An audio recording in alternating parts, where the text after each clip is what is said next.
Instead of telling you what I think you should be doing or how you could be better, or I thought, well, let me just speak from the heart, speak from my gut, and really not have anything prepared, but just tell you what's worked for me.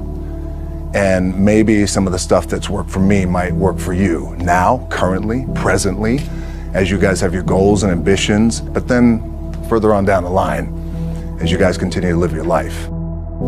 This idea and this notion that you could be anything you want, you can accomplish anything you want, right? We hear that. You've heard that from the time you were little boys. You hear that now. You're already incredibly accomplished. You guys know that. The thing that has worked for me is to remember the hard times. So, and I'm sure you guys all have your processes. And again, I'm going to tell you what's worked for me.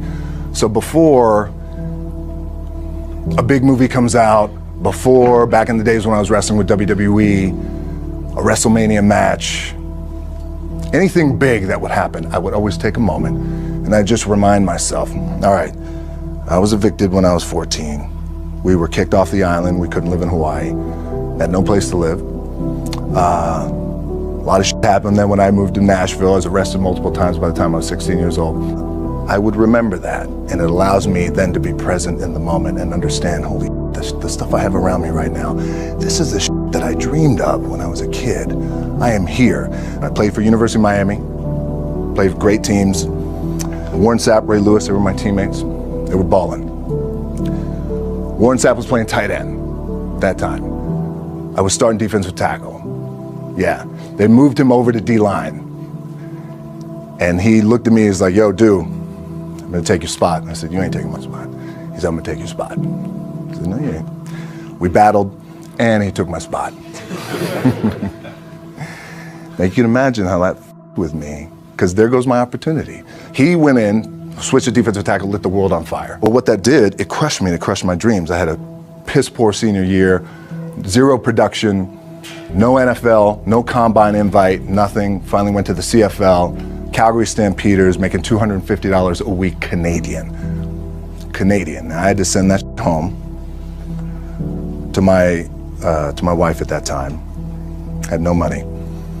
So I remember that. When I got cut from Canada, my dad in his pickup truck came down 4 o'clock in the morning, picked me up in Miami from Tampa. We lived in a little apartment in Tampa. He drove down in his little pickup truck to Miami to get me when I was cut from the CFL. And I thought, well, I leave home like you guys left home. I'm ready to tackle the world, get after it, achieve my dreams and goals. Crushed by 22, 23 years old. Now I got to move back in with my mom and dad. I played on great teams though. Wait a second, this is not supposed to be my future. I'm supposed to be in the NFL right now. I'm supposed to be making a lot of coin and buying my parents, buying me, taking care of my wife, but it never happened. So I pulled out my wallet. I thought, well, let me see how much money I have. I opened it up. I had a 5, a 1, and change. Well, at least I rounded up to $7. But I thought, God, ain't this a bitch? I got $7 in my pocket. Where the f do I go now? What do I do? I can't go back to CFL. The point comes where you hear that voice, the big run's over. Like, you're done, right? So I heard that voice.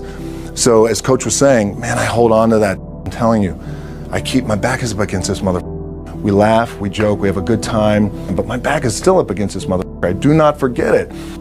What this also helps me do, and again, it works for me, is at some point, you gotta be tired of not being number one. You have to be, and you gotta play angry, and I play angry. Now, I'm cool and calm with my approach, and when I step out on my field, which is a set, or, you know, like, there's some, and you're always gonna have haters, and haters are like, well, God damn, man, how many movies are you gonna make, or how much shit are you gonna do? Like, you do a lot of shit. I say, yes, it's my ambition. Of course, why not? I could do it. Yeah, I love what I do. And not only that, but in what world do we not work every day? My back is up against this thing, you know, and I started to play angry, by the way, and I still play angry. My last match, Brock Lesnar, transitioned, and I realized if I had to be great at something, I wanted to be great in this world of Hollywood and movie making and producing and entertainment, I had to commit, and like you guys have to commit. Obviously, you commit to something, commit to the goal. So I quietly retired 2 years later, I thought, what did I do with my career? Because my movies were not doing well. I was written off. I was like, it was around 2006, 2007. I was like, I pulled a Jim Brown. I left when I was on top, like #1 in the wrestling business, and I left. It was a ballsy, gutsy, some call it stupid move, but I had to commit and I had to follow what was in my gut. What helps me is to keep the hard times in the front of my mind, because it allows me to go into these big moments that I've worked my ass off, and you guys have worked your ass off. It allows me to go into these big moments with a different perspective. What it also does for me, and again, this is what works for me. Like, my back is up against this mother. Every day, it's against this wall. But it's up against this mother because it's what I believe in. And when my back is against this mother, then there's nowhere to go.